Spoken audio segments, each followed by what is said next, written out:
not be burned, neither shall the flame kindle upon thee. For I am the Lord thy God, the Holy One of Israel, thy Savior, that I give Egypt for ransom you, Ethiopia and Sheba also. Since thou wast precious in my sight, thou hast been honored, and I have loved thee. Therefore I will give men for thee, and people for thy life. Fear not, for I am with you. And the Bible continues beautiful to say that no matter what will happen in our lives, no matter if we are going through the fire, if we are going through the waters, Jesus Christ is with us. So how to stay cool when everything around us get hot? There is a story, a beautiful story I've read on internet about a donkey. And this donkey, he was very, very old. And his master, his owner, wanted him to die. Why? Because he was eating a lot of food and he was doing nothing practically because he could not be to carry stuff or to work. He was useless. And one day, his owner, he was trying to get rid of him, but it was no way how to do it. So one day he was coming back from the camp, and all of a sudden the donkey has fell into a big pit, and the donkey began to scream. He began to make noise, and he realized, the owner, that that was his opportunity to let the donkey there in that pit and to run and done with the donkey. He was dead, but the donkey, he was screaming so loud, "Yeehaw, yeehaw!" that he was making such a noise that it was close to the village, and he was concerned that people from the village, they will come and they will listen those this cry, and everybody will intervene and will rescue the donkey. So what he did, he called another neighbor and he said, "Hey neighbor, come to help me because my donkey is in the pit, and let's cover it with the dust or earth. Let's cover him because it has to die. It's an old donkey." And both of them, they took the shovels and they began to throw the dust at the top of the donkey. And the donkey realized that he was dying, and he began to, "Yeehaw!" He was screaming louder and louder and louder. And the owner and also the neighbors, they were throwing more dust atop of the donkey, and the donkey, he was screaming more. But one time, the donkey stopped. And both of them, they were throwing more, they were throwing, and they realized, they said, "Okay, now we throw so much dust and earth on top of this donkey that right now he is silent and probably he's asphyxiated, he's covered by the dust." But the donkey, when he realized that he is almost at the top of the pit, he just jumped outside of the pit. So what the donkey was doing, he was just shaking the dust, and he was stepped on the dust and on this earth, and that created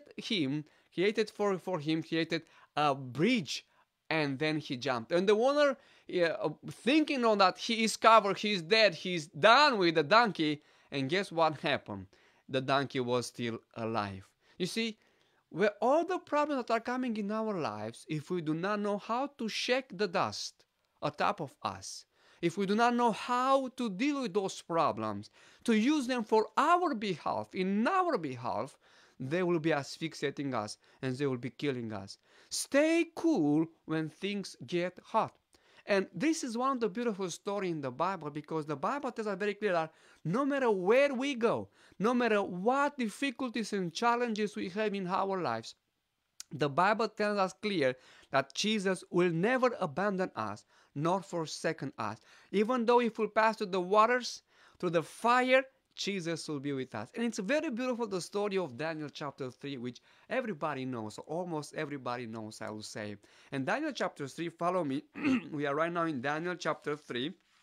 And in Daniel chapter 3, we have the story of three young boys, which they had experienced the experience of the fiery furnace.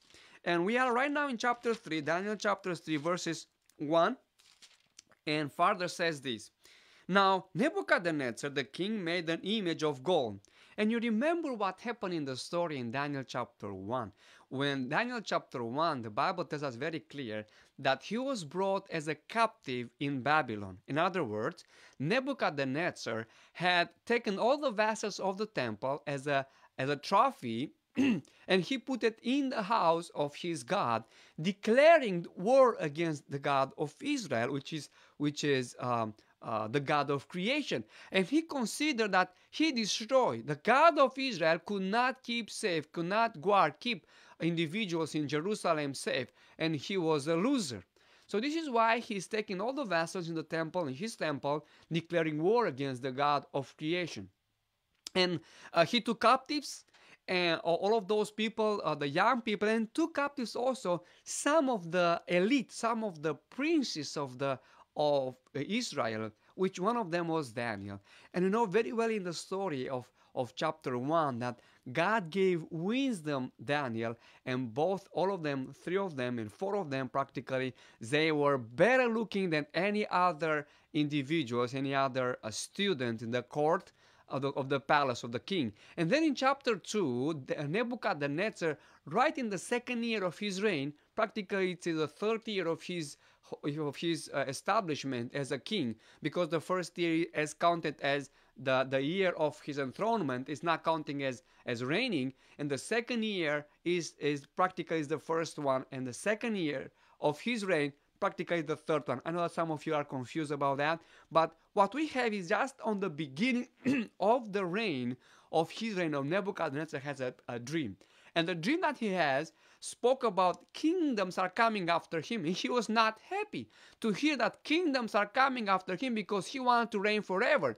And therefore, in the chapter 3, we have a statue built gold, pure gold, because in the chapter 2, the Bible says that there were many metals: gold, silver, brass, iron, and then iron and clay. And the Bible was speaking about the stone that Jesus Christ is, that is coming and destroy the vision. So Nebuchadnezzar was not happy. So he gathered all the princes, he gathered all the governors in his capital, and began to build this statue, which the Bible tells us. So Nebuchadnezzar, I'm in verse 1, Daniel chapter 3, verse 1. Nebuchadnezzar the king made an image of gold, whose weight was 60 cubits, and the breadth thereof 6 cubits. He set it up in the plain of Dura, in the province of the Babylon. In other words, the statue was 60 feet by 6, and some other is adding like 6. So the number 666 is coming right from this picture. And verse 2, the Nebuchadnezzar the king sent together the princes, the governors, the captains, the judges, the treasurer, the counselor, the sheriff, and all the rulers of the province, I am in verse 2, to come to the dedication of the image which Nebuchadnezzar king has set up. Then the princes, the governors, and the captains, the judges, the treasurers, and everybody, all of those princes, all of those judges and governors, they came before Nebuchadnezzar to worship. And what happened? We know very well what happened. That in this picture, the Bible says that in verse 4 says, then a herald cried aloud to you and says, it is commanded, O people, nation and languages, that at what time ye hear the sound of the cornet, flute, harp, sackbut, psaltery, dulcimer, and all kinds of music, ye shall bow down worshiping the golden image of Nebuchadnezzar the king has set up. So this is a picture where all the kings are coming, all the governors are coming together under the leadership of Nebuchadnezzar, and they try to impose a type of worship. They try to place and to impose this type of worship. So right now we are looking for what are the things that Babylon has done, and what are the things that the modern Babylon will do. And then we will look on also what is the action, what is God's action on his people. So let's look for several reasons and several things that Babylon is doing against against Israel at that time, and also things that are that the Babylon, the modern Babylon, the spiritual Babylon is doing today. We speak about the Babylon, a spiritual Babylon. For those who are watching us, Babylon is a symbol of religious coalitions. A mixture between all religions coming together creates Babylon. This is the spiritual Babylon. And also physical Babylon, the word Babel, it's coming from the mixture, from confusion of languages, where the Tower of Babel was built. So this is why Babylon is the mixture, the confusion of many languages and the confusion of many religions. So the Babylon, they were having several actions. The first one, the king imposed, has come to a decree where everybody has to worship that statue. You see, today we are standing right now in the front of a decision. All the events that are happening today, they are happening for one reason. And you know very well that God is giving us through the Bible, in Daniel chapter 7, in Revelation chapter 14, and many other parts in the Bible, which we don't have right now time to discuss about those, the things that the Babylon, the modern Babylon, will do, will restrain, will try to impose the Sunday law. We try to give a law to be worshipped. Who wants to be worshipped? It's the beast. Who is the beast? According to the Bible, according to Daniel chapter 7, it's the fourth beast is the Roman Catholic Church, and also the little horn, according to the Bible, is Papacy, is the Antichrist, is the one to work against Christ, or is the one to put himself above God. So the Bible very clearly speaks about that a power, a political, religious power, will try to impose, will try to give a decree where everybody can be worship him.